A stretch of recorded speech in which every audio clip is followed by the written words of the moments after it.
Working journalist federation రాష్ట్ర వ్యాప్తంగా నిరసన కార్యక్రమంలో భాగంగా ఆంధ్రప్రదేశ్ వర్కింగ్ జర్నలిస్ట్ ప్రకాశం జిల్లా ప్రకాశం భవనం వద్ద ఈ బీబీసీ ఛానల్పై దాడులపై నిరసనగా కలెక్టరేట్ వద్ద ధర్నా కార్యక్రమం నిర్వహించడం జరిగింది. ఈ కార్యక్రమానికి వచ్చినటువంటి నగరంలో ఉన్నటువంటి మీడియా మిత్రులందరికీ కూడా ముందుగా నా ప్రత్యేకమైన ధన్యవాదాలు. ఇప్పుడు మనం చూస్తూ ఉన్నాం, కేంద్రంలో ఏదైతే ప్రధానమంత్రి గారు మోడీ ప్రభుత్వం నిరంకుశ వైఖరితో మన బీబీసీ ఛానల్ ఏదో ఒక వార్తా ప్రచారం చేసిందని చెప్పేసి ఢిల్లీ కేంద్రంగా ఉన్న నేషనల్ మన బీబీసీ ఆఫీస్ మీద దాడులు చేయడం ఇది చాలా దారుణం. ఎందుకంటే ఎప్పటికైనా మనం పత్రికా స్వేచ్ఛలో భాగంగా దీన్ని మనం పెద్ద ఎత్తున జర్నలిస్టులు అందరం కలిసి కూడా ముక్తఖండంతో ఖండిస్తూ ఉన్నాం.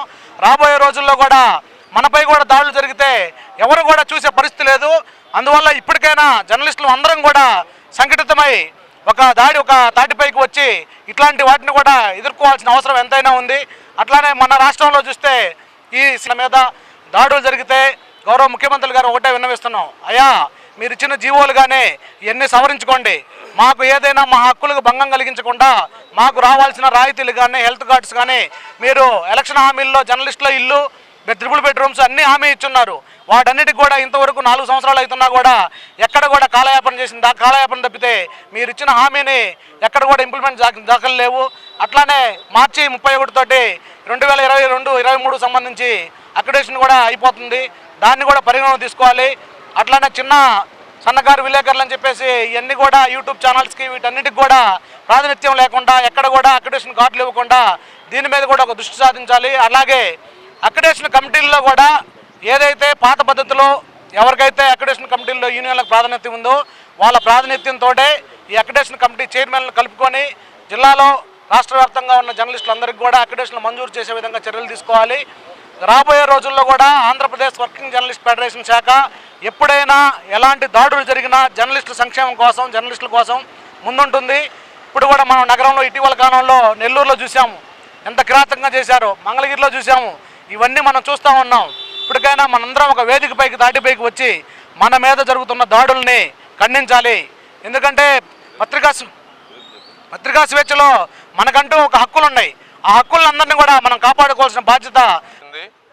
2002 నుంచి ఇప్పటి వరకు ప్రధాని నరేంద్ర మోడీ నరమేధంపై ఒక డాక్యుమెంటరీ ఇటీవల బీబీసీ తయారు చేసింది. దాన్ని చేసినందుకు ఇతర సామాజిక మాధ్యమాల్లో ప్రసారం చేసినందుకు వెంటనే దాన్ని అక్కసగా తీసుకొని ఐటీ దాడులు మొత్తం సెర్చ్ అండ్ సర్వే పేరుతోటి ఐటీ దాడులు చేయటం, బీబీసీ సంస్థని భయభ్రాంతులకు గురి చేయటం జరిగింది. ఇవన్నీ కూడా ప్రజాస్వామ్య విలువలకు ప్రజాస్వామ్య పద్ధతులకు విఘాతం కలిగించే చర్య ఇది కేంద్రం చేస్తూ ఉంది. దీన్ని ఆంధ్రప్రదేశ్ వర్కింగ్ జర్నలిస్టులు అందరం కూడా ముక్తఖండంతో ప్రజాస్వామ్యవాదులు, రైతు సంఘాల నాయకులు, ప్రజా సంఘాల నాయకులు అందరూ కూడా తీవ్రంగా ఖండిస్తున్నారు. అన్ని రాజకీయ పార్టీలు కూడా ఈ చర్యను ఖండిస్తున్నాయి. ఇది సరైనది కాదు. పత్రికా స్వేచ్ఛకు గొడ్డలు పెట్టలాంటిది. తమకు వ్యతిరేకంగా ఎవరైనా రాస్తే ఇలాంటి దాడులు జరుగుతాయనే హెచ్చరిక ఇది మీడియా సంస్థలు, మిగతా మీడియాను కూడా ప్రభుత్వాన్ని, ప్రభుత్వ లోపాలను, తప్పిదాలను ప్రజల పక్షాన్ని నిలబడి విమర్శించే సంస్థలకి ఇది ఒక హెచ్చరికలాగా కేంద్రం తీసుకుంది. ఇది సరైన పద్ధతి కాదని చెప్పేసి జర్నలిస్టులందరూ కూడా ఖండించాల్సిన అవసరం ఉంది. ఇలాంటి చర్యలను భవిష్యత్తులో కూడా సహించబోమని చెప్పేసి పత్రికా స్వేచ్ఛను కాపాడుకోవాల్సిన బాధ్యత ప్రతి ఒక్కరిపైన ఉంది. భవిష్యత్తులో మిగతా మీడియా సంస్థల మీద కూడా దాడులు చేస్తామని ఒక హెచ్చరికలాగా ఈరోజు కేంద్రం ఈ దాడులకు పూనుకుంది. ఇప్పటికే ప్రెస్ క్లబ్ ఆఫ్ ఇండియా కానీ భారతదేశంలో ఎడిటర్స్ గిల్డ్స్ అందరూ కూడా ఖండించారు. అంతర్జాతీయ మీడియా కూడా ఈ చర్యని ఖండించింది. ఇలాంటి మీడియా పరిస్థితి ఎలా ఉందో చూసినట్టే అధమ స్థానంలో భారతదేశం జాబితాలో ఉంది. కాబట్టి ఇప్పటికైనా మీడియా స్వేచ్ఛ ప్రజాస్వామ్యంలో 4వ స్తంభంలాగా ఉన్నటువంటి రాజ్యాంగంలో పొందుపరిచినటువంటి వ్యవస్థలను మనం కాపాడుకోవాలి. ప్రజాస్వామ్య వ్యవస్థలను కాపాడుకోవాలి. ఒకరిని వాళ్ళు గౌరవించుకోవాలి.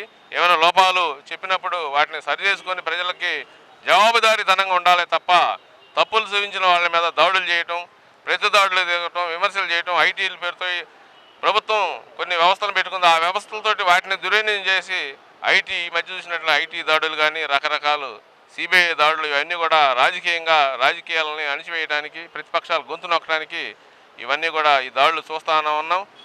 ఇవి సరైన పద్ధతి కాదు. ఇప్పటికైనా ఇలాంటి పద్ధతులు మార్చుకోకపోతే జర్నలిస్టులు అందరూ కూడా ఈ ఉద్యమాలని మరింత తీవ్రతరం చేస్తామని చెప్పేసి మోదీ ప్రభుత్వం వచ్చినప్పటి నుంచి మోదీ ప్రభుత్వం రావడమే దుర్మార్గమైనటువంటి భ్రమలు కల్పించేటటువంటి మోసపూరితమైనటువంటి ఆకర్షణీయమైనటువంటి నినాదాలతో వచ్చింది.